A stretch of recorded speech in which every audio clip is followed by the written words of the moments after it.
believe it, on a beautiful Sunday night. Greetings, good evening, how you doing? Welcome to Beyond Ringside Live.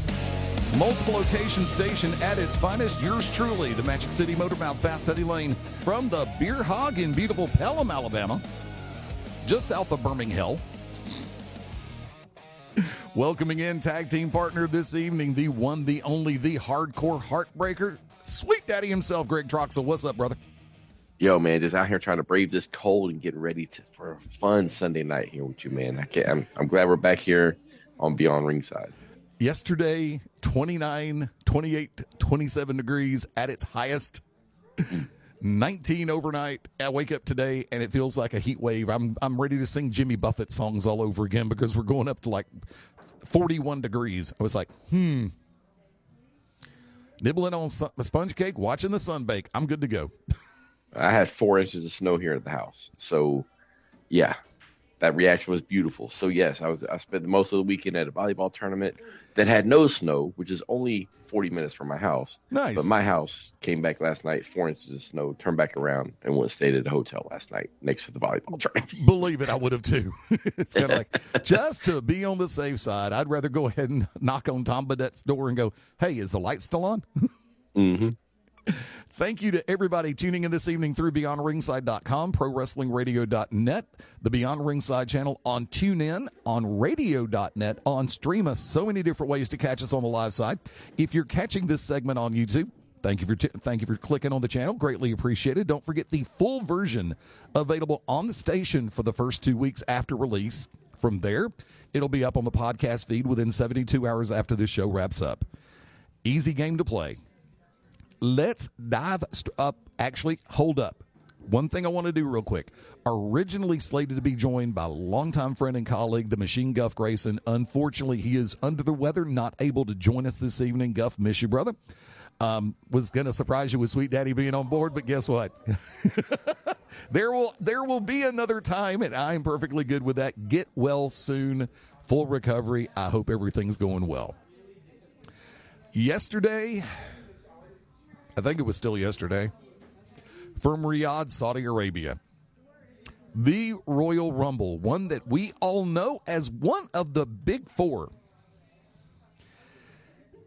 I'm going to reserve my next comment, and I will say, Greg, your initial thoughts first on the whole of the presentation of the show, and then we'll move into the content.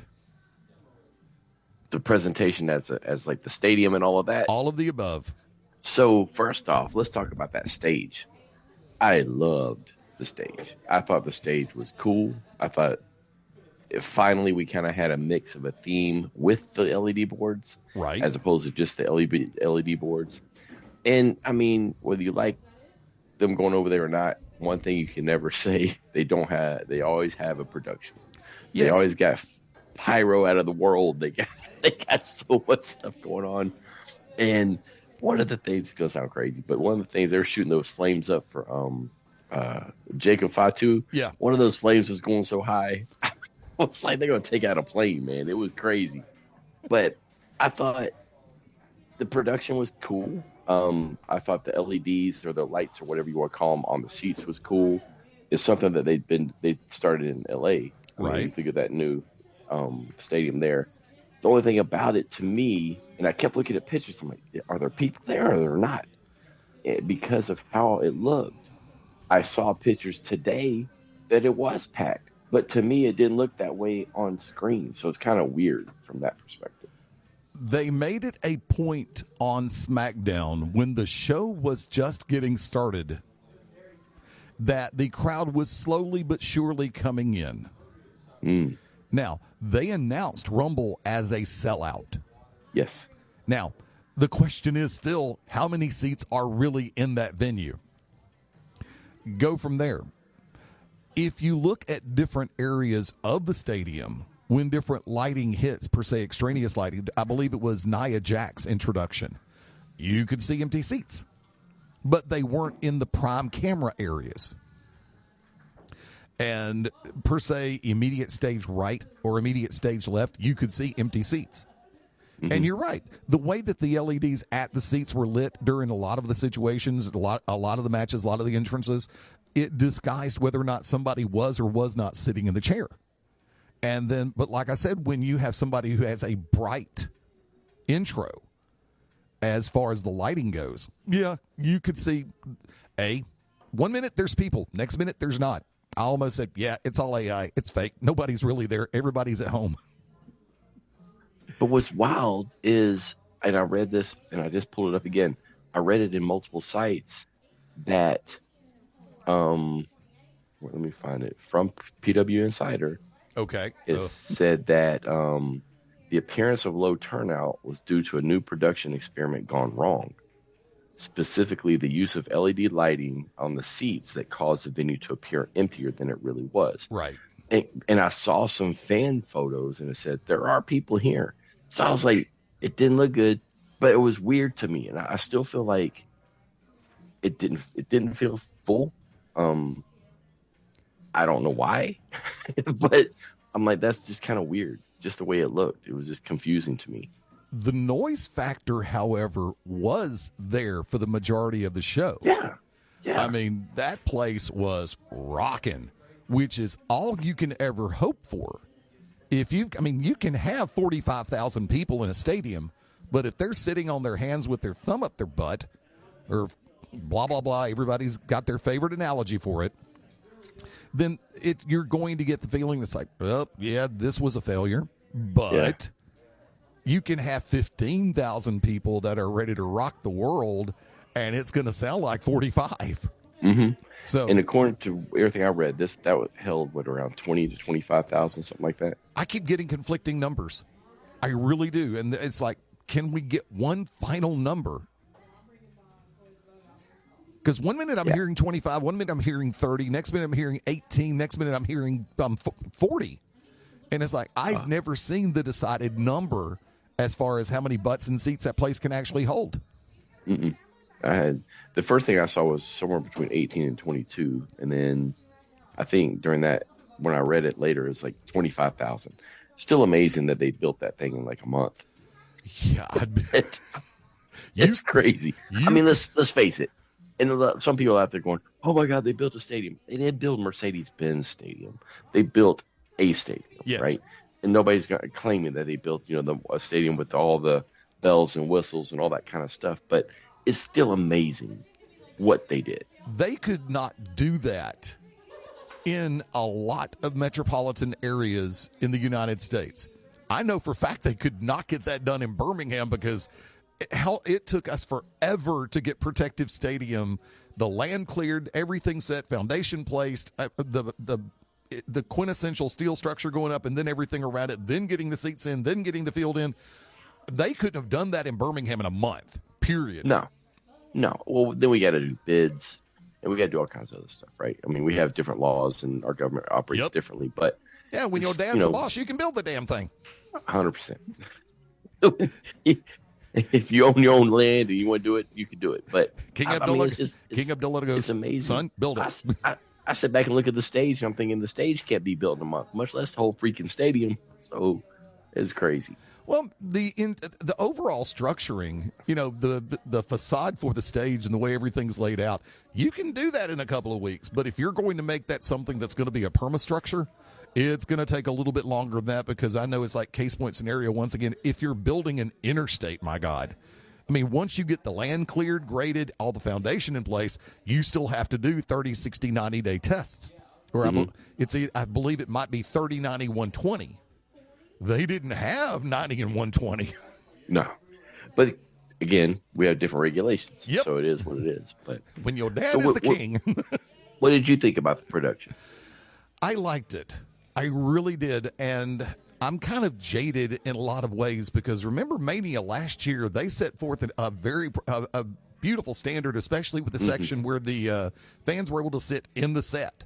Mm-hmm. And you had multiple areas on that. I'm sitting back going, how is anybody going to top that?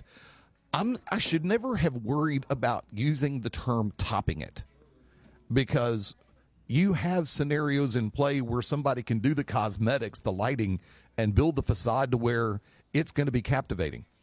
I thought overall, the presentation, the way everything was set,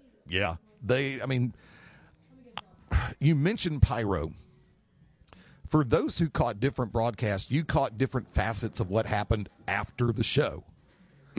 I managed to catch one where there was allegedly a fireworks display going on all over town after this. Now, I don't know if it was immediately after the Rumble or if it was something done on previous days used for PR purposes. I'm not going to say if or when or what, because I'm not sure. I don't have that data in front of me. So to expound in that direction would say, well, he said that happened last night. I'm not saying that. I'm saying it was a part of the conclusion of the broadcast. And I'm going, damn, that's New Year's Eve in most places. It was, I kind of scanned through it because I did watch it on replay. I did not know what happened, but I watched it on replay. When I got to the end, I'm not going to lie. I'm like, okay, we're signing off of Roman.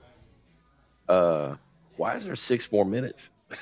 Like, what's on here? There's a whole fireworks show across the city. Yes. And then my thought was, they just said it was 2 a.m. Yep. That was next. I was waiting on that. I was like, because then when they said it was 2 a.m., I'm like, wait, first off, why is it 2 a.m.? Why did we start that late? I mean, it's already 2 in the afternoon here. So who cares what time you started there? Start there early. Oh, yeah, I'm about to say, but I understand. Go ahead. I'm sorry. I didn't mean to cut you off. No, you're good. And then I'm thinking, now you're doing a fireworks show, if it's live, at 2:30 or 3 o'clock in the morning. Again, they have different regulations. And when your dad runs the place. Exactly. That's anytime we have a Saudi Arabia event, I'm going to go ahead and hold on to that phrase, when your dad owns the place. It's kind of like in AEW, if Tony Khan wants to do a 5-minute display after something happens at the stadium in Jacksonville, it's like, yeah, dad owns the place. I can run this. Yeah, pretty much. Not to the extent of King Abdullah, but still, hey, what the hell? When you've got 10 to 11 figures in your checking account, you ain't worried about paying a $500 fine. Exactly. But realistically, like I said, with the addition of the LEDs on the back of the seats or on the seats, it was a little bit curious on that one too, because I've seen stuff like that in halftime shows where people would have portable LEDs, radio controlled, network Wi-Fi controlled, all of the above. It's like with the drone displays, because if you saw that fireworks display afterwards, you obviously saw the drone display with the then, now, forever together spelled out with the drones. It's still beautiful to me how the technology has been innovated to where we can do stuff like that. And the pinpoint precision. I mean, look, as a DJ and a person who runs light and sound, I remember when DMX technology was first really introduced to us, and it was a pain in the ass, literally. Trying to make sure that everything was keyed in properly. It's like, okay, this is going to be running 8 channels. I'm holding up my hands like y'all can actually see this, folks. If I've got a lighting fixture where the instructions say this piece of equipment is going to run 8 channels, and then I added another one that's going to be running 16 channels, and then I've got another one that's 256 channels. You have to make sure to get everything keyed in just right. And it was worse than building a computer network in the early 1990s. Oh, boy. I remember that. Been there, done that. But now with the technology that we have for RC, for Wi-Fi, for setting up everything to run like that, you can run, 1,000 drones like you're blinking an eye. It's like, sure, the setup is going to be a pain in the ass, but once you get everything, the initial outlay put together, and you get it all set and ready to go, yeah, execute, run, click. More consistent than any Windows product out there half the time. But coming back to it, the staging, yes, beautifully done. I noticed that they relied heavily on LEDs and not excruciatingly hard on lasers. They weren't afraid to break out the flamethrowers. You could probably see that from 5 or 6 countries away. It's like, oh, crap, something else. Oh, never mind. Abdullah's throwing a party. The Crown Prince is at it again. And remember that all that takes place in the King Abdullah Financial District, the KAFD, that they said so many times. But no worries on that one. But, yeah, like I said, realistically, all things into play, the production value itself for the stadium, for all of the ambient structures in play, top notch. No complaints whatsoever. It's like, this was beautifully done. Then the bell rings. We start the world out with the Women's Royal Rumble. I'm going to simply sit back and say a blanket comment for both. These two particular Rumble matches were some of the safest ones that they've run as far as storylines, plot lines, building, continuation, establishing. I felt that the Women's Rumble match itself was fairly safe. They didn't go extraordinarily outlandish. They did have a couple. I'm in the process of still trying to discern some of the situations that transpired from it. Watched it twice, and I'm still picking up nuances. This is where I'm going to be a complete and total jerk. I felt that the ending and the person who went over was lazy booking and secondary when they had so many people. You had 29 other people that could have genuinely benefited, and the way that this person got to the final position of the Rumble was not a fan, because you could see situations potentially deteriorating around that person. So I'm going to back out for a hot second. Greg, the floor is yours, brother. I'm curious who you're talking about, which person. I'm going to address what you said about safe. I don't want, and I think this year was a little bit safer. But last year, I think they burned themselves. They put Jay over. And even if you watch Unreal, Jay was not prepared. Jay crumbled, in my opinion, under the pressure. And I love Jay Uso. I think he's very good. But I felt like he crumbled under the pressure. He wasn't in shape. I mean, yeah, you saw that. He was getting blown up. You can see his matches he was messing up. So I think when they look back at that, do we want to put that pressure on somebody this early? So keep in mind, we only have a few weeks. We have Elimination Chamber. Right. You can make a new star at Elimination Chamber and give them a shorter run to not crumble, where Jay had a longer run. And in my opinion, some of those promos and some other things, he stepped it back up. But I think his whole title run was a picture perfect example of somebody who wasn't quite ready. And I think when they look at the Rumble, it's a long runway from here to WrestleMania. We have to be more careful who we put that in.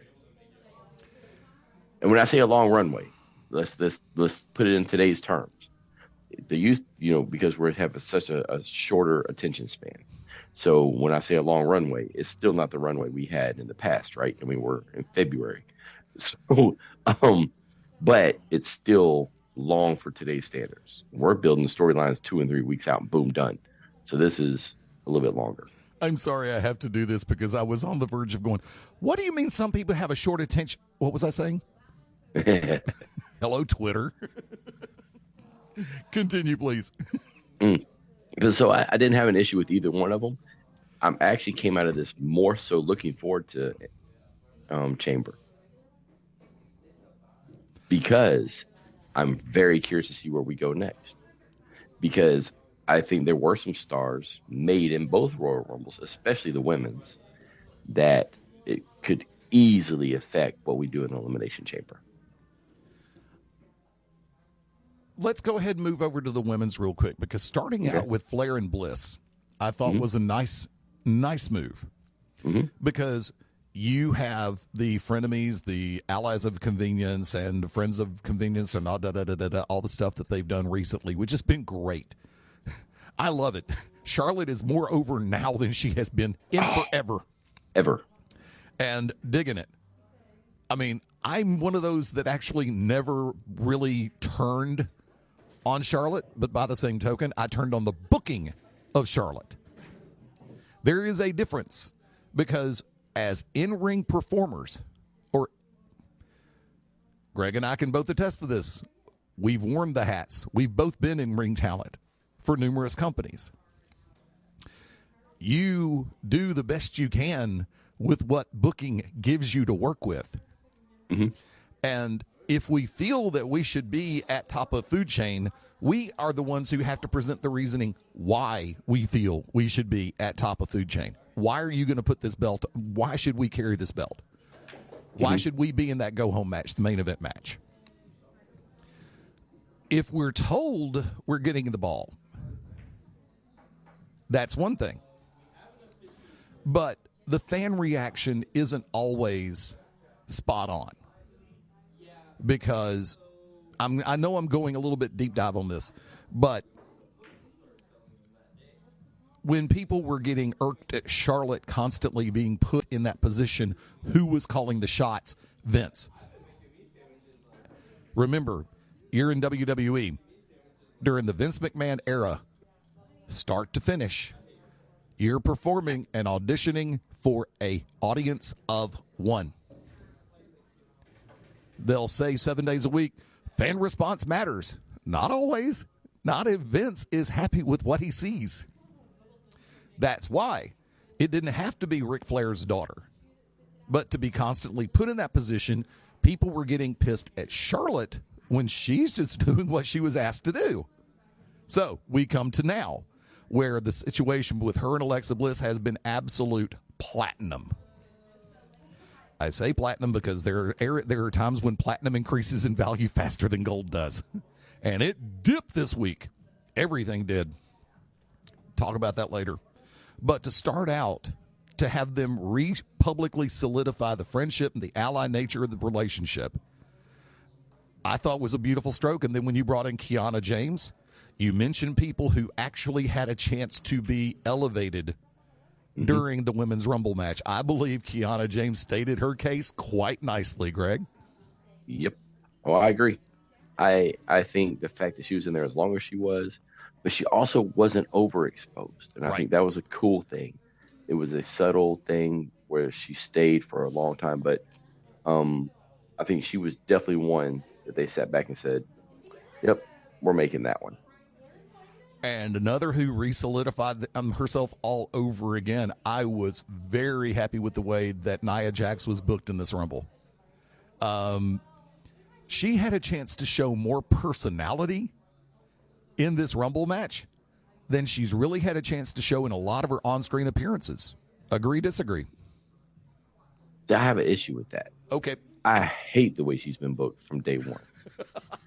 And I don't like her. Let's get it. I don't like her work. But I'm going to separate that. I feel as though she needs to be booked as just the monster heel. And everything you see on her, if you follow her on Instagram or anything, she seems like a wonderful, fun, outgoing person. I don't want to see that in the ring. Let her be the monster. And let her be the dominant person, because we don't have that. And she's the perfect person for it. And you can book her in a way to hide her flaws, because we know there's several, in a dominant role as an attraction. Back in the day, we're going to use an attraction that I interacted with. Abdullah the Butcher, one of the nicest, sweetest dudes in the world that I've ever talked to. Guess what you didn't want to see on TV? You didn't want to hear his high-pitched voice. You didn't want him telling jokes and all that kind of crap. You wanted him eating fish and looking crazy. So give me that from Nia. And I don't want to see her acting like the Bellas. I don't want to see her dancing and doing all that kind of crap. You said that name. But so I've had that issue for a long time with her character. Again, she's doing what she's given. But I'm like, and I think she allows that other side to come out. If you're going to go down that personality path, go. But if you're not, keep her as a killer. I look at the same thing they did with Big Show. Big Show, for the longest, I think they ruined him. Flip flop, flip flop, flip flop. Oh, he's a comedy gimmick. Oh, he's a giant. Oh, now he's a lackey. Oh, now he's back to it was all these different things. And another dude who had the greatest personality in the world. Yep. But is that really what you wanted to see from a 7-foot dude? No. So that's where my issue is with her. See, In my realm, Rey Mysterio should have never gone over Big Show. Big Show should have been that killer. Yeah. But I understand, begrudgingly, the concept of wanting personality to shine through to try to captivate people. I get it. I don't have to like it, but I get it. Whereas... Let me go back. Let me interrupt you for a second. So, let's use Nia as an example. Nia and Charlotte. Because you just talked about Charlotte. Nia, people don't want to like her. I mean, she's a better heel. People don't like her. They like to boo her. All of that. Let her be that person. Right. If you allow the personality to come out and you're not going to invest in it, the personalities is what connects with fans. Right. You just mentioned you're seeing a different side of Charlotte now that's being brought out by Alexa because now she's showing a little bit of comedy, a little bit of realism. And she did it in the interviews and stuff like that last year too. But now she's kind of softened herself and kind of distanced herself away from that nature girl type of a role. Rick's daughter. To a real person. You know what I mean? Yeah. So now, but how has she done it? As a babyface. If you're going to turn Nia babyface, have her cut a promo going, you know what? That hasn't been me. I've been really frustrated. If she was a monster, I've been really frustrated. This is really me. And let her kind of go against the system. But kind of like they did with Karma at that one point when she had her pregnancy thing, right? Right. So it was kind of like, oh, now all of a sudden, oh, now I can relate to you. But they didn't do that. So that's where my confusion is. I love what's happened with Charlotte. I think she's become relatable. She had to get out of that main event picture. People have to get. I think that's a good thing for her. With Nia, I just don't understand. I'm confused. Are you a killer? Because one week she is, and the next week she's joking and laughing and smiling, and I don't get it. What through the world? Somebody put this in Reels, and I saw it the other day. The moment that was the pivot point for Nia, in a lot of ways, was that incident where I believe she came down right on the edge of the apron. And the infamous "my whole" comment. Yeah. When a number of people saw that, it's like, oh, crap. There goes the killer heel. Mm-hmm. And when you find out that somebody has that type of personality where they can actually be self-deprecating for 5 seconds, lo and behold, it's going to be a case of you want to see more. But in this world, you should be afraid to see more. Mm-hmm. Totally unrelated to Feed Me Seymour. But thank you, Little Shop of Horrors. No, I get exactly what you're saying on that one. To me, okay, this last return through current day, Nia has been on it. I'm one of the ones who sat back and said, for a couple of the trips through, she was too reckless. She was no. She was hurting people, all of the above. And this time, because when she came back this time, I'm sitting back going, all right, how long is it going to take? And we didn't see it. Her work was better. Now, come to find out later behind the scenes, she'd been working with Charlotte and a couple other people, which had been doing her a world of good. But lo and behold, she has been shining a lot more. Now, true, there's a time and a place for everything as far as being personable or relatable. Because I haven't seen whether or not Nia has T-shirts available on shop. I haven't looked. I normally don't look. If I see them floating around on the internet, that's one thing. But I'm not going to actively go say, well, what have they got up for sale this week? That's going to... A lot of the times they'll go, well, they have a new shirt. Here comes their push. But coming back to the Rumble match itself, I'm actually one of those who thinks she did well in the match. We can agree to disagree on that one because I know I understand your perspectives on it, and I agree. I see it. Who do you think were the stars coming out of that match? Oh God. For various reasons, Sol Ruca pops to mind.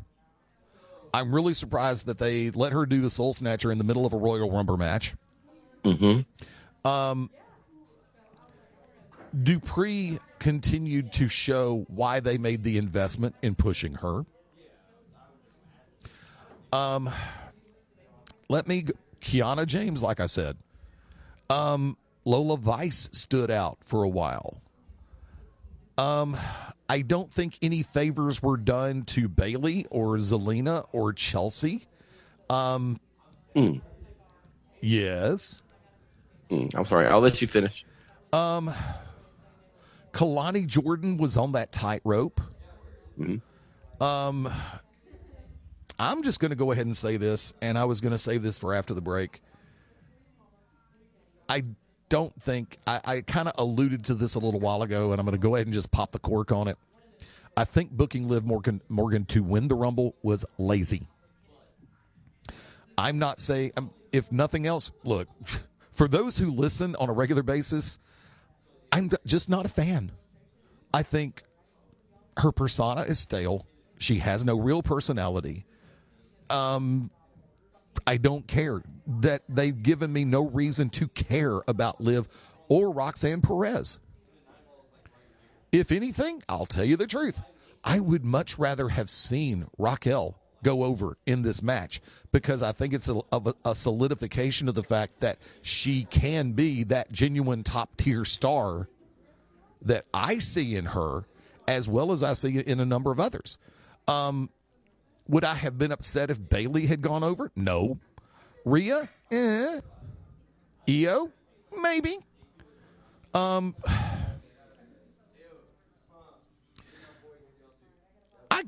could have actually been okay with this new side of Natty, as he does the air quotes for no one to see, except Greg on the other end of the video go. But once again, let's look at the way they do start-stop booking on certain people, and Natty is one of those that it's been to her detriment. Start for a second, get hot, disappear, come back. Everybody's going, where the hell has she been? What the hell happened? Okay, she gets hot again for another second, disappeared. Where the hell she go this time? To the point where it's like, what are they going to do now? How are they going to screw up her booking this time? But better yet, do me a favor. Hold that perspective for just a moment. Let's go ahead and pop this first break. Greg and I shall return in about 3. You are listening to Beyond Ringside Live.